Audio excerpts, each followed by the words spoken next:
यहोशू अध्याय 4। स्मृति के 12 पत्थर।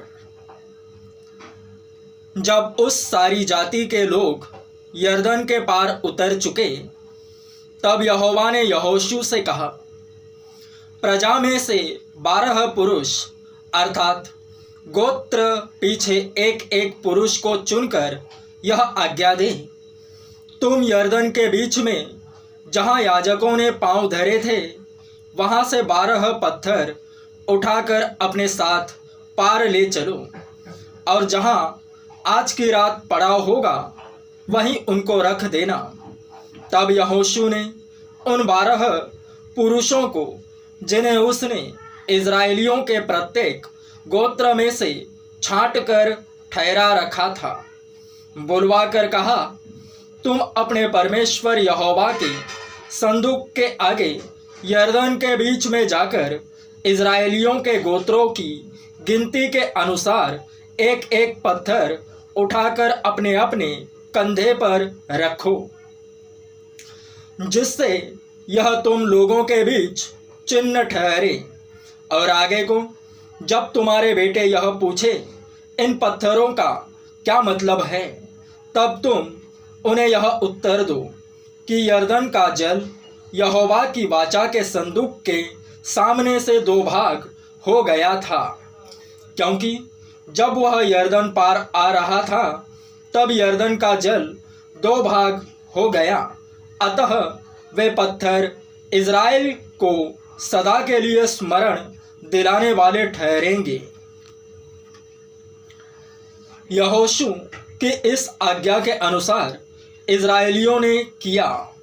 जैसा यहोवा ने यहोशू से कहा था, वैसा ही उन्होंने इज़राइली गोत्रों की गिनती के अनुसार 12 पत्थर यरदन के बीच में से उठा लिए और उनको अपने साथ ले जाकर पड़ाव में रख दिया। और यरदन के बीच जहाँ याजक वाचा के संदूक को उठाए हुए अपने पांव धरे थे, वहाँ यहोशू ने 12 पत्थर खड़े कराए। वे आज तक वहीं पाए जाते हैं।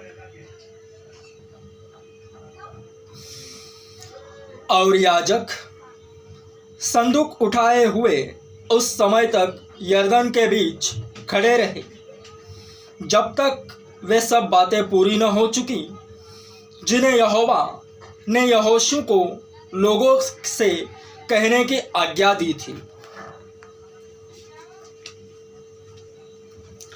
तब सब लोग फुर्ती से पार उतर गए, और जब सब लोग पार उतर चुके तब याजक और यहोवा का संदूक भी उनके देखते पार हुए। और रूबेनी, गादी और मनश्शे के आधे गोत्र के लोग मूसा के कहने के अनुसार इज़राइलियों के आगे पाँति बांधे हुए पार गए, अर्थात कोई 40,000 पुरुष युद्ध के हथियार बांधे हुए संग्राम करने के लिए यहोवा के सामने पार उतरकर यरीहो के पास के अराबा में पहुँचे। उस दिन यहोवा ने सब इज़राइलियों के सामने यहोशू की महिमा बढ़ाई, और जैसे वे मूसा का भय मानते थे वैसे ही यहोशू का भी भय उसके जीवन भर मानते रहे। तब यहोवा ने यहोशू से कहा, साक्षी का संदूक उठाने वाले याजकों को आज्ञा दे कि यरदन में से निकल आए। तो यहोशू ने याजकों को आज्ञा दी, यरदन में से निकल आओ।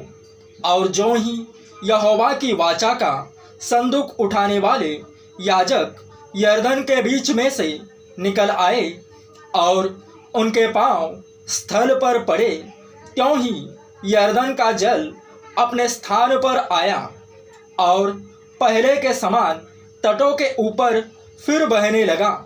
पहले महीने के 10वें दिन को प्रजा के लोगों ने यरदन में से निकलकर यरीहो की पूर्वी सीमा पर गिलगाल में अपने डेरे डाले।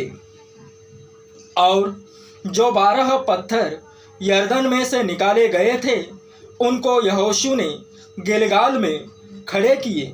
तब उसने इज़राइलियों से कहा, आगे को जब तुम्हारे बाल बच्चे अपने अपने पिता से यह पूछे, इन पत्थरों का क्या मतलब है, तब तुम यह कहकर उनको बताना, इज़राइली यरदन के पार स्थल ही स्थल चले आए थे, क्योंकि जैसे तुम्हारे परमेश्वर यहोवा ने लाल समुद्र को हमारे पार हो जाने तक हमारे सामने से हटाकर सूखा रखा था, वैसे ही उसने यरदन का भी जल तुम्हारे पार हो जाने तक तुम्हारे सामने से हटाकर सूखा रखा, इसलिए कि पृथ्वी के सब देशों के लोग जान ले कि यहोवा का हाथ बलवंत है और तुम सर्वदा अपने परमेश्वर यहोवा का भय मानते रहो।